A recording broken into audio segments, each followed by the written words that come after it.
नमस्कार, मैं हूं पवन त्यागी। नेशनल हेराल्ड केस में राहुल गांधी से ईडी लगभग 40 घंटे पूछताछ कर चुकी है। अब बारी है सोनिया गांधी की। लेकिन ये सोनिया गांधी हो या राहुल गांधी, इनको जब भी ईडी बुलाती है, ये सड़कों पर अपने कार्यकर्ताओं को उतार कर ईडी जैसी एजेंसी और केंद्र सरकार को ब्लैकमेल करने की कोशिश करते हैं।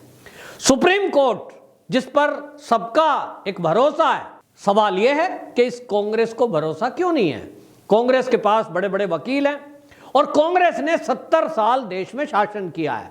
उसके बावजूद ऐसा क्या है कि नेशनल हेराल्ड मामले में ये मां बेटे दोनों के दोनों ईडी के सामने जाने से पहले ये नाटकबाजी करने के लिए सड़कों पर अपने कार्यकर्ताओं को उतार देते हैं।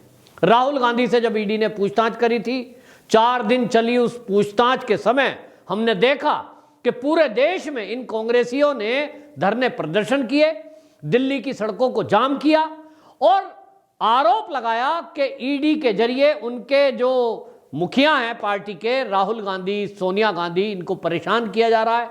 सवाल यह है कि ईडी अगर कुछ गलत करेगी तो वो जो अपना सारा दस्तावेज है, वो जो सबूत हैं, वो सब पेश करेगी कोर्ट में। तो क्या कोर्ट पर इस कांग्रेस को भरोसा नहीं है? इस देश के कानून पर राहुल गांधी और सोनिया गांधी को भरोसा नहीं है? सवाल है। लेकिन बात यह है कि जो मामला है, ये जो घपला है, ये जो घोटाला है, ये हजारों करोड़ रुपए का घोटाला है। इस पर आरोप सुब्रमण्यम स्वामी ने लगाए हैं, जो सुप्रीम कोर्ट के जाने माने वकील और भारतीय जनता पार्टी के सांसद हैं। और अगर सुब्रमण्यम स्वामी की माने तो वो कई बार इस बात को दोहरा चुके हैं कि ये जो घोटाला है, ये इतना बड़ा घोटाला है कि ये कांग्रेस का घोटाला भी खुलता है और ये दोनों को 101% जेल होना तय है। अब ये जब दिख रहा है कि घपला घोटाला हुआ है और ये घोटाला हुआ है 2 कंपनियों के बीच मालिकाना अधिकार को लेकर, सारा मामला कई बार ये बहस का मुद्दा बन चुका है, तो ईडी पूछताछ करके केवल ये जानना चाहती है कि इस घपले घोटाले में राहुल गांधी और सोनिया गांधी का कितना हाथ है। क्योंकि जिस कंपनी का नाम इस नेशनल हेराल्ड घोटाले में आया है, उसकी संपत्ति को हड़पने का जो आरोप सोनिया गांधी और राहुल गांधी पर लगा है, वो कंपनी है young India limited. Young India limited के जो डायरेक्टर हैं, वो सोनिया गांधी और राहुल गांधी के पास कुल मिलाकर के 74% उसके शेयर हैं, दोनों के पास, यानी मालिकाना अधिकार उसके पास। और जो बाकी के 24% बचते हैं, वो अब दोनों के दोनों इस दुनिया में इस समय नहीं है। ऑस्कर फर्नांडीज और मोतीलाल वोरा, ये 2 कांग्रेस के सीनियर लीडर थे। बाकी के 24% इन दोनों नेताओं के पास शेयर थे, अब ये इस दुनिया में नहीं है। इसका मतलब ये हुआ कि जो कंपनी के डायरेक्टर हैं सोनिया गांधी, राहुल गांधी, अब ये ही इनके डायरेक्टर और मालिक हैं। और इन्होंने, आपको बताएं, स्वतंत्रता सेनानियों के द्वारा बनाई गई एक कंपनी एसोसिएट्स जर्नल लिमिटेड, जिसका काम था कि वो 3 भाषाओं के अखबार का प्रकाशन करेगा। अंग्रेजी का एक अखबार का प्रकाशन जिसका नाम रखा गया नेशनल हेराल्ड, हिंदी का एक अखबार जिसका नाम रखा गया नवजीवन, और उर्दू भाषा का एक अखबार निकलेगा जिसका नाम रखा गया कौमी आवाज। और ये जो संस्था है, ये जो कंपनी बनाई गई, ये कंपनी बनाई गई थी एसोसिएट्स जर्नल लिमिटेड 20 नवंबर 1937 को। 20 नवंबर 1937 अगर मैं कह रहा हूं तो आपके ध्यान में आएगा, देश की आजादी के पहले ये कंपनी बनी थी। और उस समय जो देश की आजादी की लड़ाई लड़ रहे थे स्वतंत्रता सेनानी, उनके मन में एक विचार आया था कि अपना ही अखबार होना चाहिए, जिससे हम अपनी बात जनता तक आसानी से और जल्दी से प्रभावी तरीके से पहुंचा सकें। 3 भाषाओं में यह अखबार छापा गया, क्योंकि कुछ लोग अंग्रेजी पढ़ने वाले थे अन्य भाषा क्षेत्रों में, और अंग्रेज भी अंग्रेजी की भाषा ही समझते थे, उन तक जो मैसेज देना होता था वो अंग्रेजी में। उर्दू पढ़ने वाले काफ़ी थे तो उनके लिए उर्दू, और हिंदी हमारे भाषा की, हमारे देश की मातृभाषा है, इसलिए हिंदी। 3 भाषाओं के लिए ये किया गया। लेकिन घपला घोटाला ये है कि जो कंपनी देश के आजादी की लड़ाई लड़ने वाले स्वतंत्रता सेनानी, जिनकी संख्या लगभग 5000 बताई जा रही है, उन्होंने अपने पैसे से एक कंपनी खड़ी की और 1937 में खड़ी की। फिर पूरे देश में सरकार, क्योंकि आजादी के बाद कांग्रेस की ही बनी, जवाहरलाल नेहरू पहले प्रधानमंत्री बने, तो इस कंपनी को, एसोसिएट्स जनरल लिमिटेड को, कई शहरों में इन्होंने प्रॉपर्टियां खरीदी, ऑफिस बनाए कि ये अखबार के ऑफिस रहेंगे।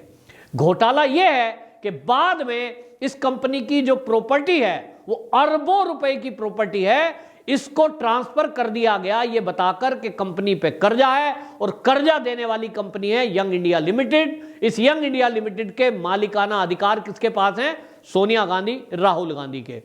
इस प्रॉपर्टी का घपला घोटाला कितना है, अगर मैं आपके सामने वो तथ्य रखूंगा तो पता चलेगा कि ईडी इस मामले में क्यों कार्रवाई कर रही है और क्यों राहुल गांधी और सोनिया गांधी ईडी के सामने जाने से बच रहे हैं या घबरा रहे हैं, क्योंकि उनको पता है कि अरबों खरबों रुपए का हिसाब किताब वो नहीं दे पाएंगे, क्योंकि उन्होंने यंग इंडिया लिमिटेड नाम की कंपनी, जिसके शेयर सोनिया गांधी और राहुल गांधी के पास है, वो दोनों डायरेक्टर भी हैं, इन्होंने कंपनी धारा 25 के तहत दर्ज कराई थी, रजिस्टर कराई थी। और धारा 25 कहती है कि बिना लाभ की कंपनी, जिससे कोई आप लाभ नहीं ले रहे हैं, यानी समाज सेवा करनी है, आपको कोई लाभ नहीं लेना है, तो उसको कई तरह की टैक्सों में छूट भी मिलती है, और उस धारा के तहत यह कंपनी रजिस्टर कराई गई। लेकिन हकीकत यह है कि आज की डेट तक कंपनी एक्ट धारा 25 में ये young India limited company register की गई, लेकिन ये लगातार लाभ कमा रही है। किससे? जो प्रॉपर्टी है एसोसिएट्स जनरल लिमिटेड की, और उसको इन्होंने ट्रांसफर कर लिया यंग इंडिया लिमिटेड के नाम।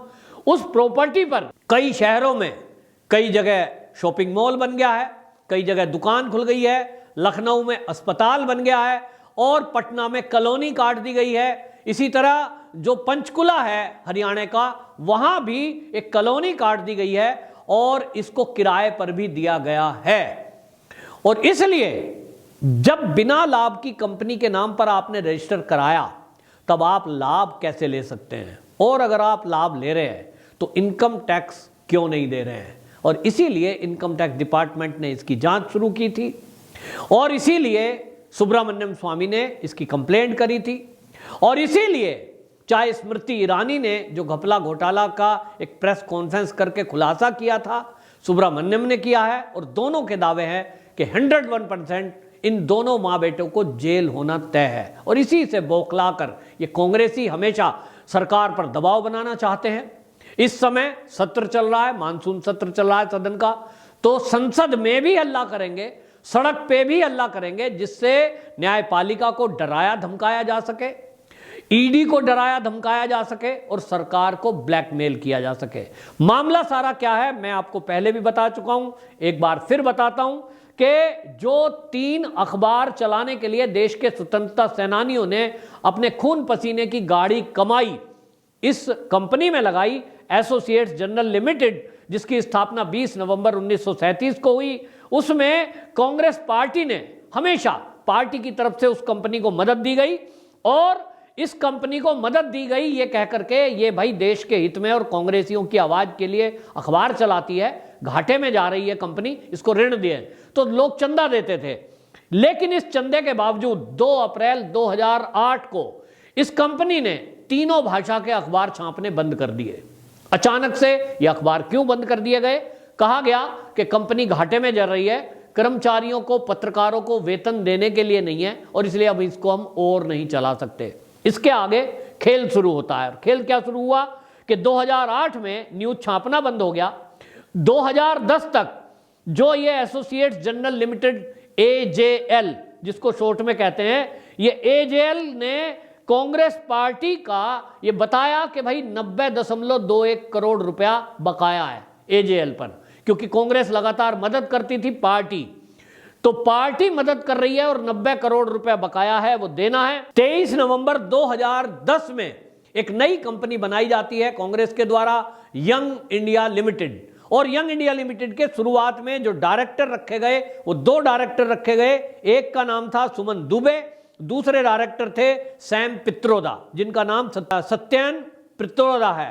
उसके बाद क्या होता है, ये YIL यंग इंडिया लिमिटेड को ये धारा 25 के तहत कराया गया रजिस्टर। उसके अगले महीने 13 दिसंबर 2010 को ये जो डायरेक्टर दो थे, सुमन दुबे और सैम पित्रोदा, इन्होंने राहुल गांधी को कंपनी का डायरेक्टर बना दिया। और इसके बाद क्या होता है, जो AICC है, अखिल भारतीय कांग्रेस कमेटी, उसने AJL के जितने भी कर्जे हैं जो कांग्रेस ने दिए थे, वो क्या किया कि यंग इंडिया लिमिटेड, जिसमें डायरेक्टर अब बन चुके थे राहुल गांधी, वो सारे लोन उसको ट्रांसफर कर दिए। अब जनवरी 2011 में, यानी आप देखते जाइए, 2010 में राहुल गांधी डायरेक्टर बनते हैं और जनवरी 2011 में एक ही महीने बाद सोनिया गांधी भी इसमें डायरेक्टर बनाई जाती है और दोनों के नाम 38% शेयर ट्रांसफर कर दिए जाते हैं। बाकी के 24% जो शेयर बचे, उसमें से 12% वो मोतीलाल वोरा और ऑस्कर फर्नांडीज के नाम थे। इसके बाद अगले महीने फरवरी में कोलकाता की एक कंपनी है RPG ग्रुप की, वो है डोटेक्स मर्चेंडाइज प्राइवेट लिमिटेड, ये 1 करोड़ रुपए का फंड देती है और ये फंड देती है AJL को। ये कंपनी फ्रॉड है, इसकी जांच ED ने की, इनकम टैक्स ने की, वो केवल बोर्ड लगा है, एक फ्रॉड शेल कंपनी है। लेकिन इस शेल कंपनी यानी किसी व्यक्ति से फ्रॉड के जरिए 1 करोड़ रुपए यंग इंडिया लिमिटेड को कर्जा आया, पैसा आया, इसका भी जवाब राहुल गांधी नहीं दे सके और सोनिया गांधी से जानना है कि ये पैसे किसने दिए।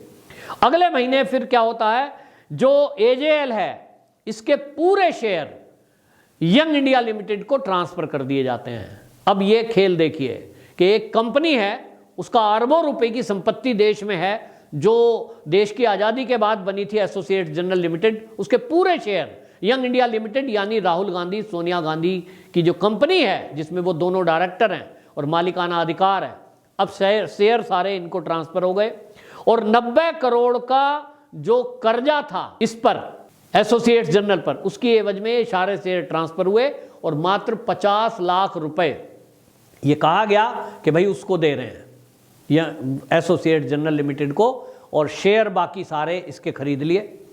अब ये खरीदकर मालिकाना हक ले लिया और उसके बाद ये किराए पर जब बिल्डिंग दी गई। घपला घोटाला कितना है ये मैं आपको बताता हूँ। ये आंकड़े मेरे पास आज तक के सोर्स से हैं और ये आंकड़े जो हैं 26 फरवरी 2011 के अनुसार मैं बता रहा हूँ कि नेशनल हेराल्ड केस में जो ये घोटाला हुआ है, एसोसिएट्स जनरल लिमिटेड की जो संपत्ति है पूरे देश में कहाँ कहाँ कितने की है, इसको अगर जानेंगे तो आप चौंक जाएंगे, क्योंकि ये आंकड़े मैं 2011 के दे रहा हूँ, आज 2022 चल रहा है। इस सब के रेट कम से कम 4 गुने बढ़ चुके हैं, क्योंकि ये सभी प्राइम लोकेशन पे है और बड़े शहरों में है। तो आपको बताता हूँ, दिल्ली में 2011 में जो प्रॉपर्टी है बहादुर शाह जफर मार्ग पर, उसकी जो प्रॉपर्टी की कीमत थी उस समय 2 अरब 1 करोड़ 83 लाख 92 हजार। आज के समय में लगाएंगे तो ये 2 अरब से बढ़ के निश्चित रूप से 5 अरब के आसपास हो गई है। मुंबई में जो प्रॉपर्टी है वो है 1 अरब 32 करोड़ 94 लाख रुपए की और ये किराए पर दे रखा है। बहादुर शाह जफर मार्ग दिल्ली वाली भी जो बिल्डिंग है वो भी पासपोर्ट कार्यालय और एक शॉप को किराए पर दे रखी है। इसी तरह लखनऊ की जो प्रॉपर्टी है वो 2011 में 40 करोड़ 59 लाख रुपए की थी, इसमें भी दुकान और हॉस्पिटल बना दिया गया। पंचकुला की जो प्रॉपर्टी है वो 32 करोड़ 25 लाख रुपए की है, इसमें प्लॉट काट दिया गया, कॉलोनी काट दी गई। पटना में जो प्रॉपर्टी है उसकी 2011 में जो प्रॉपर्टी थी 5 करोड़ 77 लाख की, सूत्र कह रहे हैं कि ये भी प्रॉपर्टी अब 20 करोड़ की हो चुकी है। कुल संपत्ति जो है 2011 में वो 413 करोड़ की बताई जा रही है, जो इस समय लगभग 2000 करोड़ से भी ज्यादा की हो चुकी है मार्केट रेट के हिसाब से। तो ये सारा घपला घोटाला है। सोनिया गांधी इन सभी बातों के उत्तर से बचना चाहती है, क्योंकि उत्तर कुछ है नहीं कि किस तरह से एक कांग्रेसियों ने एक प्रॉपर्टी बनाई और उसको यंग इंडिया लिमिटेड में ट्रांसफर कर दिया। मालिकाना अधिकार सोनिया गांधी राहुल गांधी के पास है, तो आपने बिना लाभ के रजिस्टर की गई कंपनी से लाभ कैसे कमाया, और कमाया तो टैक्स क्यों नहीं दिया, इनकम टैक्स नहीं दिया, और दूसरा गलत तरीके से आपने किसी कंपनी के बिना शेयर होल्डरों से बात किए बिना उसके शेयर अपने पक्ष में ले लिए, उसके मालिक आप बन गए, जो अरबों रुपए की प्रॉपर्टी है। ये बड़ा घोटाला है। कांग्रेसियों को इस पर जवाब देना चाहिए। ईडी के सामने सोनिया गांधी, राहुल गांधी को जाना चाहिए और शालीनता से जवाब दें। सड़कों पे उतरने के बजाय कोर्ट में क्या होगा इसकी प्रतीक्षा करें, लेकिन कांग्रेस से ऐसी उम्मीद कतई नहीं है, क्योंकि हमने देखा है कि जब भी गांधी खानदान पर कोई बात आती है वो सड़कों पर उतरकर देश में अराजकता का माहौल बनाने में कतई पीछे नहीं रहते। वंदे मातरम।